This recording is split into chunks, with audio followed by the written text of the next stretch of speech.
बाजार इस समय ऐसा है जहां ये तय करना मुश्किल है कि आप बियरिश होंगे कि बुलिश होंगे।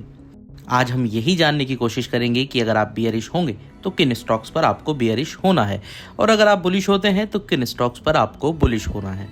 SBI सिक्योरिटीज के सनी अग्रवाल और आनंद राठी शेयर्स के नरेंद्र सोलंकी की आज हम इसी को लेकर राय जानते हैं। तो सबसे पहले बात करते हैं कि आखिर सनी अग्रवाल की क्या राय है। उनकी राय है कि इस समय निफ्टी का वैल्यूएशन ना तो सस्ता और ना ही बहुत महंगा है। अर्निंग ग्रोथ की रफ्तार घटकर 11 से 12% हो गई है। पिछले 4 साल के मुकाबले अर्निंग ग्रोथ की रफ्तार घटी है। ग्लोबल फैक्टर्स के चलते बुल्स का भरोसा डगमगाया है। कुछ महीने में बाजार में 5 से 7% की तेजी संभव है। सेक्टर रोटेशंस और चुनिंदा शेयरों में भी तेजी संभव है। सनी अग्रवाल BBTC पर बुलिश हैं। ये स्टॉक फिलहाल 2382 रुपये के आसपास दिख रहा है। BBTC में 2800 रुपये के टारगेट के लिए खरीदारी की सलाह है। ब्रिटानिया में BBTC की बड़ी हिस्सेदारी है। BBTC के जरिए ब्रिटानिया का फायदा संभव है। सनी का कहना है कि इस शेयर में 20 से 45% की तेजी की गुंजाइश है। वहीं दूसरी तरफ सनी अग्रवाल ट्रेंड पर भी बियरिश हैं। हालांकि उनका ये भी कहना है कि किसी करेक्शन में इस स्टॉक में खरीदारी की जानी चाहिए। कंपनी के पास वेस्ट साइड, जूडियो, स्टार जैसे ब्रांड हैं।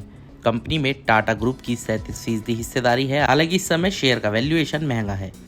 अब आते हैं आनंद राठी शेयर्स के नरेंद्र सोलंकी की क्या राय है। तो नरेंद्र सोलंकी ये कहते हैं कि ग्लोबल फैक्टर्स के चलते बाजार में उतार चढ़ाव संभव है। फिलहाल निफ्टी वित्त वर्ष 2025 की आय के लगभग 21 गुना और वित्त वर्ष 2026 की आय के लगभग 18.6 गुना पर कारोबार कर रहा है। ऐतिहासिक आंकड़ों पर नजर डालें तो ये मोटे तौर पर औसत से थोड़ा ऊपर कारोबार कर रहा है। चालू वित्त वर्ष के लिए GDP ग्रोथ 7.2% पर बनी हुई है, इसलिए हमें अर्निंग के लिए बहुत ज़्यादा जोखिम नहीं दिख रहा है। हालांकि अगर आप भू राजनीतिक जोखिमों और वॉलेटिलिटी को ध्यान में रखते हैं तो नियर टर्म में बाजार में कुछ वॉलेटिलिटी देखने को मिल सकती है।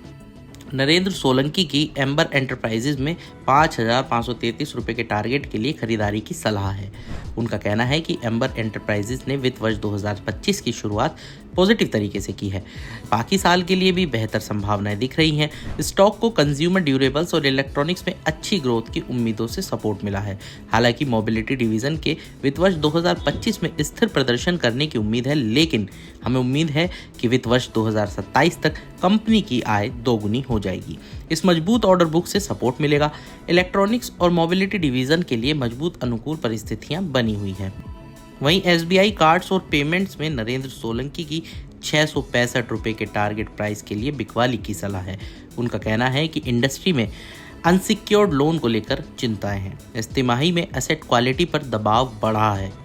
GNPA में भी तिमाही आधार पर बढ़ोतरी हुई है। ज़्यादा फंड लागत से पहली तिमाही का मुनाफा फ्लैट रहा है।